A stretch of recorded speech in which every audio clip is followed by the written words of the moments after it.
This is Radio Ecoshock with Alex Smith. I'm a road runner, honey. Driving around? Are you dying to get there? Despite the hype, cars kill thousands every year and we don't even pay attention. Shocking, not shocking, the car oil industrial complex buys political cover year after year, and media soaks in the advertising money. Nobody will tell you, except investigative journalist, filmmaker, and author David Obst. Hear it all as David talks about his new book, Saving Ourselves from Big Car. Cities from America to Asia are finding better ways to get around. I love to drive, autoholic. I'm an autoholic. A huge brown tide of killer algae last month off Australia asks a big question again. Are harmful algae blooms increasing in warming seas? What suddenly kills dolphins and stingrays and millions of fish at a time? Did you know toxic particles from coastal blooms can float right into city air? We get the latest from one of the global experts on algae blooms, Dr. Mark Wells from the University of Maine. I'm Alex. This is your in-depth dose on Radio Ecoshock. Radio Ecoshock. David Obst is an American journalist, publisher, filmmaker, and author. As a literary agent, Obst helped birth explosive works of investigative journalism, including All the President's Men and Seymour Hersh's exposé of the My Lai massacre. David's 1972 book Ecotage with Sam Love triggered an ongoing debate in environmental activism. Now he's out with a new book called Saving Ourselves from Big Car. From California, David Obst, welcome to Radio Ecoshock. Well, thank you so much. After a few decades of exposé journalism, you are back with a new target. Did something in particular get you asking the big questions about Big Car? Yes, they did. I was driving with my granddaughter from Santa Barbara, California, where I live, to Los Angeles, and we hit a horrific traffic jam. And I said to her, "I hate traffic." And she looked back at me and smiled and said, "Papa, you are the traffic." And you're not just talking about car manufacturers like Ford or GM in the book. How do you define big car? Big car is a conglomeration of the automobile industry, the oil industry, insurance industry, the asphalt industry, lobbyists, and others who combine to make automobiles and transportation as we know it now something that will make our species extinct very soon. I would add a lot more to that complex, like plastics companies. The modern cars are mostly plastic. You've got a large complex of tech industry for increasingly computerized stuff and screens. Absolutely. And those are included in the, for example, a really good example of what you just said is the tech industries have provided tools for big car through cars, manufacturers, and insurance companies to, of course, now begin to trace you as you drive.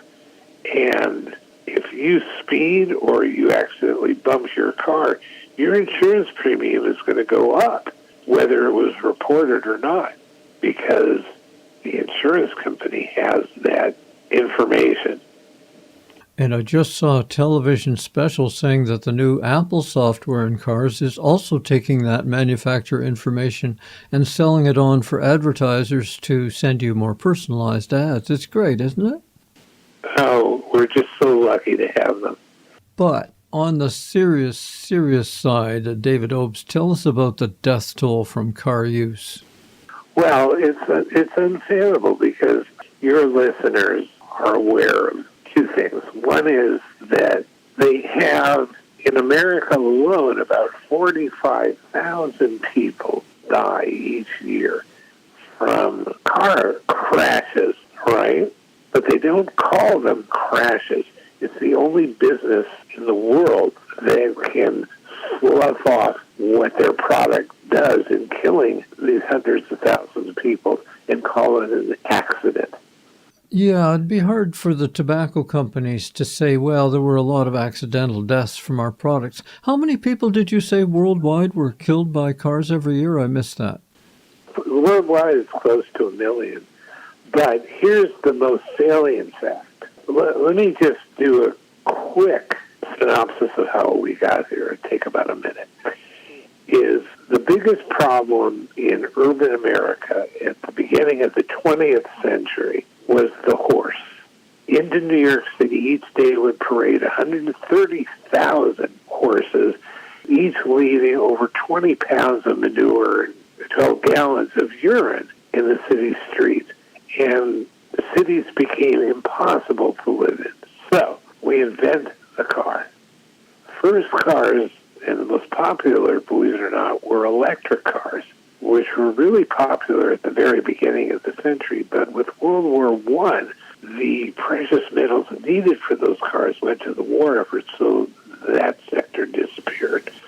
They were replaced briefly by the external combustion engine, which was steam, which we used to power our locomotives and our steam ships. But the problem is not everybody could afford a chauffeur to warm the car up each day and get it running, and it was just inconvenient. So ultimately, the prevailing technology that won out was the internal combustion engine. The internal combustion engine runs on gasoline, but as your older readers will probably remember, gasoline doesn't burn cleanly in these engines, and so you'd have loud backfires and cars would be coughing and sputtering and stuff. So, in 1925, three wonderful companies, Dow Chemical, General Motors, and Union Oil, formed a corporation called the Ethyl Corporation. They came up with an additive that, when added to gasoline, burned in the engine smoothly. Problem solved. Except that additive was lead. Lead is not good for human beings.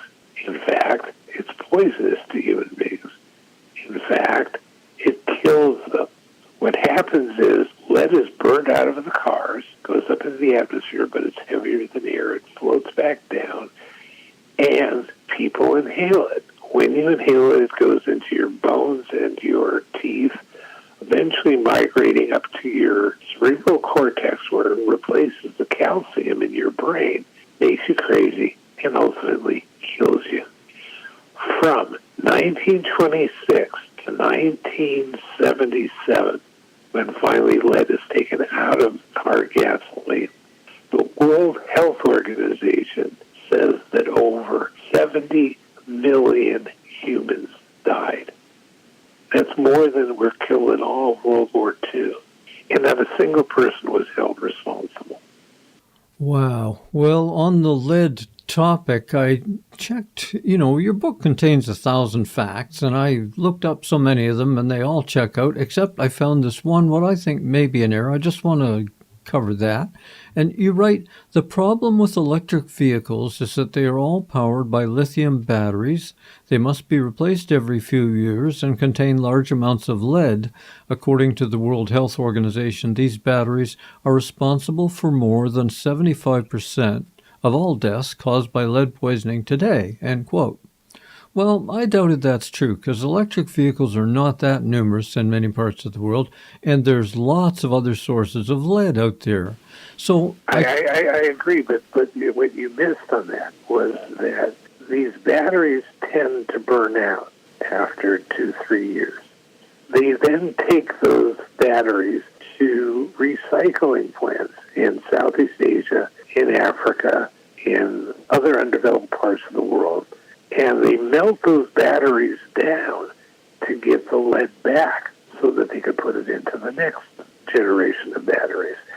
And it's the refuse of that that's causing most of the deaths from people inhaling it. The experts that I could find, and there's a new paper out on this, just published September 30th, 2025, after your book came out.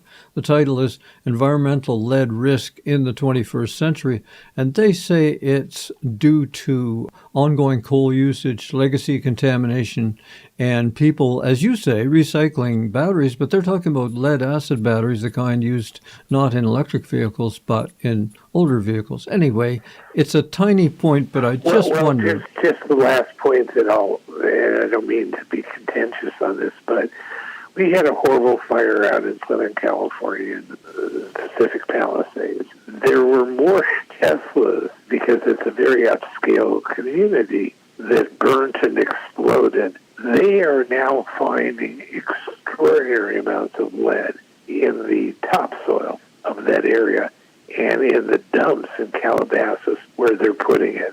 So lead's very pernicious. I mean, it just hangs around. It sneaks up at you. But the thing that's indisputable is that lead is a poison and that it kills people, and that we poured so much lead into our atmosphere during that 70 years that tens of millions of people died because of it. And this is not my saying this. This is the World Health Organization saying it. Duke University did a study in which they found that violent crime went up proportionate to the amount of lead in gasoline over a 50-year period. And then when lead was taken out of the gasoline, went back down to its former levels. That's not a coincidence. Yeah, we know consuming lead can reduce intelligence, the IQ, and some suggested lead dinnerware helped the decline of the Roman Empire.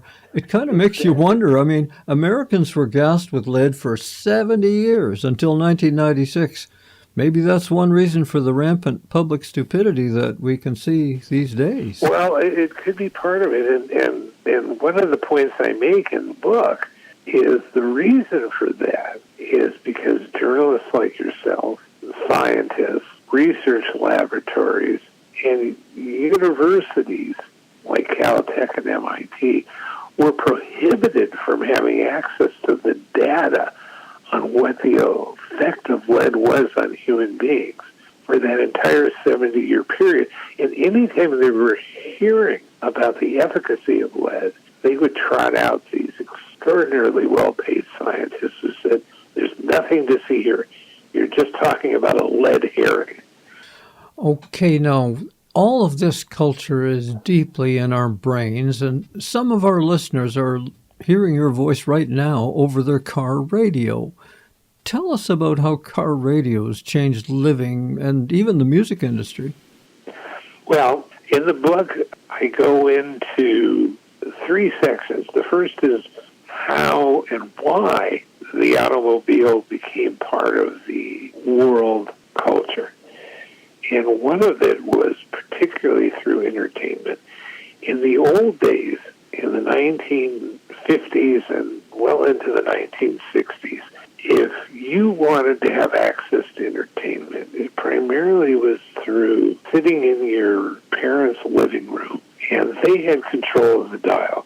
So you would watch and listen to the TV shows and radio stations they wanted to listen to.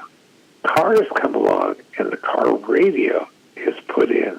Kids suddenly now can become their own DJs. They can pick whichever songs they want, and they do. Big Car realized that this is a gold mine for them. Mustang sends out 1,000 free cars to radio DJs so that they'll push their product. And it works because now you're your own DJ. You can listen to anything you want at any volume that you want. And it was a very liberating thing for kids, in particular, to be able to listen to the music however they wish. I loved it that you found a list of women who made useful inventions for cars, never got paid for it, never got credit. Everyone thinks it was Henry Ford. Tell us about the parts of our cars that we have women, bright women, to thank for. Well, my 2 favorite stories that I write about in Saving Ourselves from Big Car is, one is an amazing woman named Bertha, whose husband is an inventor. He builds the first internal combustion take it out on the road because there's no such thing as a gas station or a service place. And it sits in his garage for almost a year. One morning, Bertha takes, she and her 2 kids, and they go on the first road trip in history. They drive to her mother's house. Along the way, various things start to go wrong with the car, and she solves them. So, for example, the brake pads don't work properly. She takes her kids' shoes, takes the leather off of them, puts them around the brakes, and invents the brake pad. Another woman is on a trolley at the beginning, about the 1930s, and she's noticing that every time it rains, the trolley driver has to eventually get out and wipe his windshield because he can't see where he's going. She invents the windshield wiper. Because she's a woman, she can't get a patent for it. She gets no stake in the invention of it, and she gets nothing. And there's numerous other stories like that. I mean, women didn't have very many rights, period, but they had virtually no economic rights.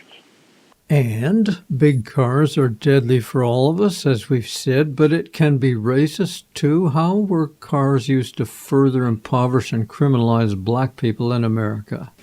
Oh, that's such a good question. I mean, let me break it into 3 parts. The first is Dwight Eisenhower, who was famed Allied commander during World War II in Europe, sees the Autostrada and the Autobahn and says, we have to have that for America to be able to transport our troops more quickly around, and equally as important, to be able to evacuate our cities in case of a nuclear attack, which everyone thought was going to be coming. So he gets passed the National Highway Act of 1956, except he wraps it around national defense, so it's the National Defense and Highway Act. Just a fun aside, which I'll get back to my main point. Every bridge that you drive under today has the same height as it did then because that was the height necessary for a flatbed truck carrying a thermonuclear weapon behind it. It's what they needed to be able to pass through these bridges. Okay?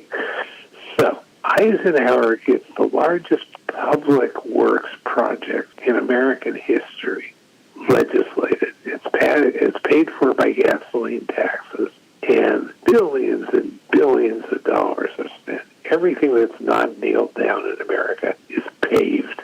Tens of thousands of miles of roads. They give the discretion of where these roads are going to go, even though the feds are paying for it, to local governments. Local governments pick the poorest constituencies that exist in their districts and use eminent domain to move them out. So communities are wiped out in periods of weeks where churches, schools, homes used to be. There are now highways, freeways, and thoroughfares. Secondly, the people who are left there, mostly of color, are now right next to all of these cars spewing exhaust right next to their homes. So their health is severely damaged by it. Third, insurance companies would not give insurance to people of color unless they bought high-end products. If you wanted to buy a Mercedes or a Cadillac, they would give you insurance, but any other car, no. So what happened was all of these people bought these cars, and of course they couldn't keep up with the payments, so they got repossessed, and then new people would buy them, and new people would buy them. And these companies made a fortune off of exploiting that. The last thing was that when these roads are built, you have white flight out of cities, people moving into what became the suburbs, okay?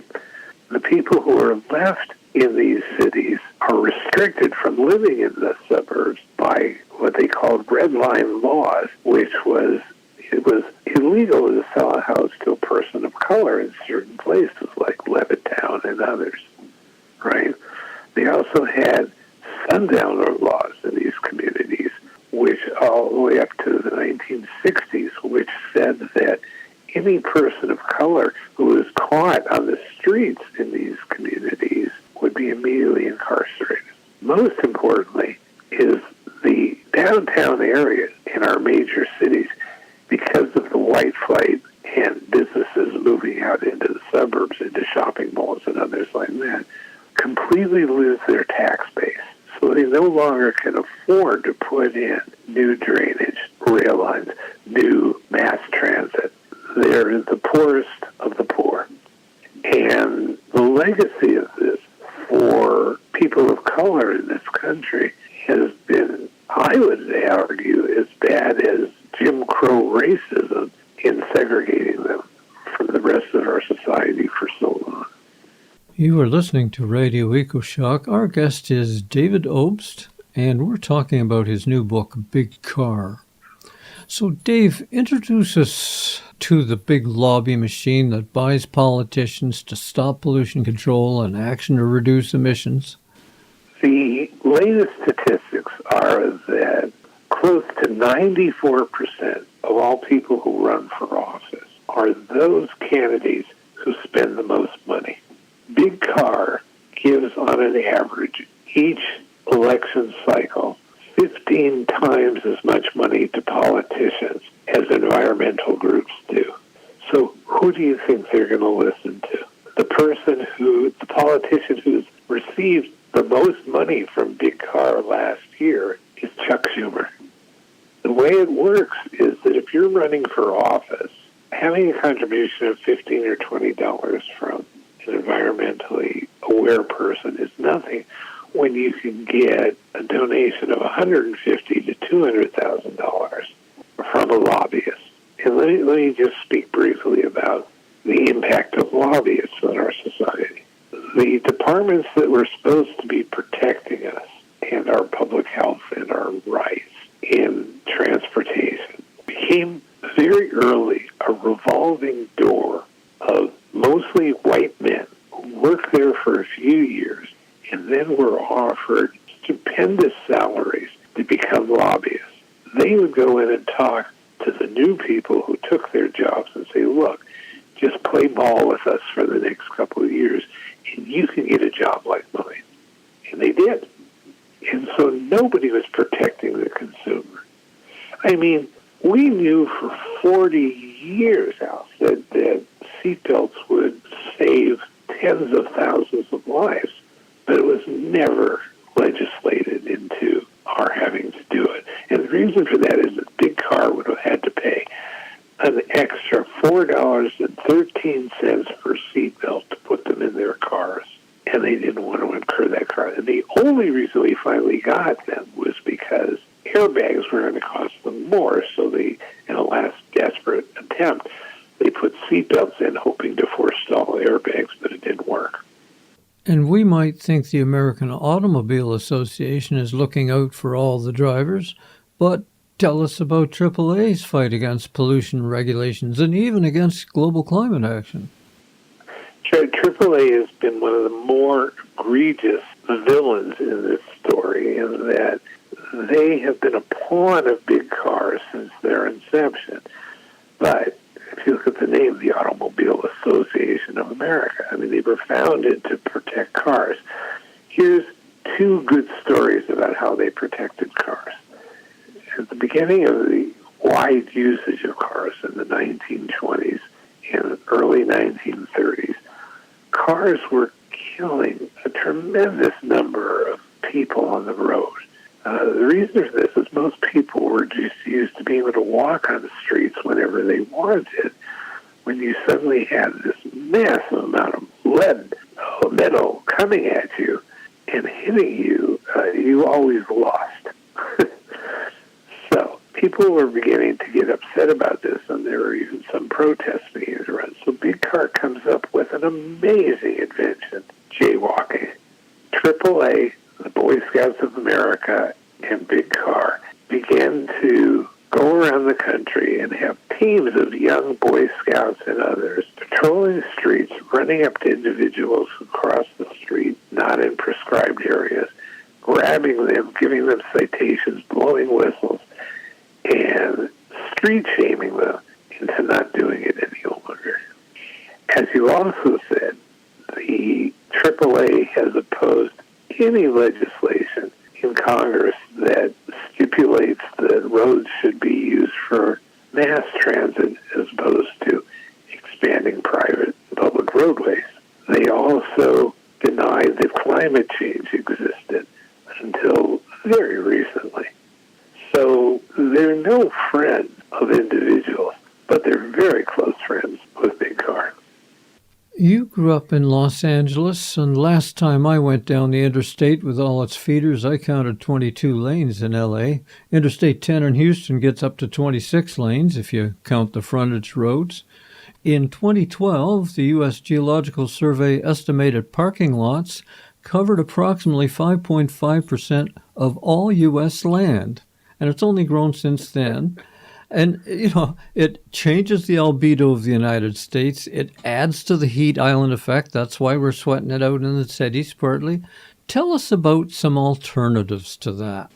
Well, in Saving Ourselves from a Car, I put at the end of the book a list of 10 communities who have become part of a mobility as a service movement to try and reduce the use of private individual cars.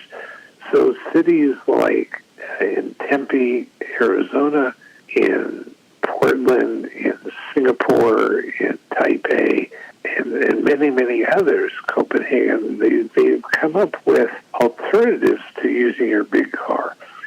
And I'm trying now to work with my local community here in Santa Barbara. And I would urge your listeners to do the same, to find alternatives. And the way to do that is find people who think like you do, who understand that if we keep using big cars, we're going to make our species extinct. Expanding roads doesn't do any good. Textbooks used by road engineers who make these decisions on what we should do with our tax dollars on roads are the same as were used in the 1950s. They haven't evolved at all. And you build more lanes, it does no good. Just more cars fill those lanes up, and everything again stops. What we have to do is come up with alternatives for people that show them that it's convenient, safer, and will save the environment. What we're doing in Santa Barbara is a program where you can get picked up at your house by a van. It takes you to a mobile hub. At that hub, you can catch an electric bus, and you know exactly what time it's coming because the technologies allow people to have total tracking of all of their mass transit vehicles.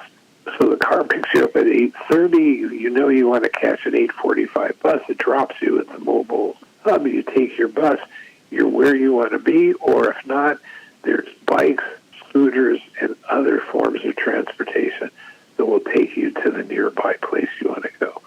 You come back to the hub, the van picks you up, brings you back to the house. You've not had to park your car, you've not had to use any gasoline, and you've saved yourself hundreds of dollars each day by not using your car. We're going to have to wrap this up, but I know you're always working on something. What else are you working on these days? Oh, thanks, Ev. I'm doing a project with all of the university college newspapers in America called Universities Speak. You can go to our site at universitiesspeak.com. What it is that so that Duke University has some egregious thing that the Trump administration has done to them. They've cut off funding to their medical school. We interview a student from Duke and her father whose medicine has been cut off and he's going to die. Duke puts it on their school website and their school newspaper sends it to us, and we then send it out to hundreds of other websites and school newspapers around the country. We have Yale, we have the Annenberg School at USC, we have all the University of Missouri, we have all of the major university college papers beginning to work with us. If any of your listeners live near a university, go in and see your college editor and tell them about University Speaks and get them to join us so that you're not not isolated and alone. You can share your stories of what's happening in your community, and we will get them out so that it's the last place where people will be able to read about it, because they can't read about it because major networks are not going to cover it. Local news stations are now owned by a select few group of people who are not going to talk about it. So the last burning ember of a free press are our college newspapers. So I urge your listeners to go to any college that's near them and tell them about this. It's free. We're not affiliated with any political party or anything else. We're just doing it to try and keep a free press alive. I support that, and I also support nonprofit radio, and that's another voice that's still going because it's listener-supported. It doesn't get money from Ford Corporation or any corporation. Yeah. From California, we've been speaking with culture bender, filmmaker, activist David Obst. You can find links to his new book at ecoshock.org or check out www.stopbigcar.com. You can find out more there. Dave, thank you for keeping up the good fight. Well, thank you for spreading it. And if you ever come to Santa Barbara, please come in and let me take you to lunch. I'll come on my electric bike. I'm Alex